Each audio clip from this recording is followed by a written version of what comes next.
Complaint పంచిన సమస్యల్లో ఇది ఒక పెద్ద సమస్య. కనుచూపు మేరలో ఎమ్మెల్యే గారి ఇల్లు రోడ్డు పరిస్థితి ఎంత ఘోరంగా ఉందో చూడండి.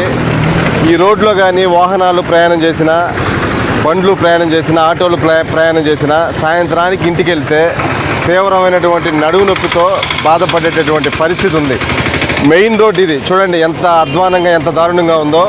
అక్కడే మనకు కనిపిస్తుంది ఎమ్మెల్యే గారి ఇల్లు. అది ఎమ్మెల్యే గారి ఇంటి ముందు రోడ్డు కూడా బాగు చేసుకునే పరిస్థితిలో ఈరోజు రామిరెడ్డి ప్రతాప్ కుమార్ రెడ్డి గారు ఉన్నారు. కావలిని ఏ విధంగా బాగు చేస్తారని చెప్పి ఒక్కసారి కావలి పెట్టిన ప్రజలు ఆలోచించాలా. దయచేసి ఆ నాయకుడిని ఎన్నుకున్నారు కదా, మీరు ఎన్నుకున్న తర్వాత కావలిని ఏమన్నా అభివృద్ధి చేశారా, చేయలేదన్న సంగతి మన కళ్ళ ముందే తెలుస్తూ ఉంది. ఒక్క అవకాశం, ఒకే ఒక అవకాశం దగ్గుమాటి వెంకటకృష్ణారెడ్డి గారికి కానీ కల్పిస్తే, ఆయన కావలి ఎమ్మెల్యేగా గెలిపిస్తే ఈరోజు కావలి నియోజకవర్గాన్ని, కావలి పట్టణాన్ని, కావలి టౌన్ని అత్యంత సుందరంగా తీర్చిదిద్దే బాధ్యత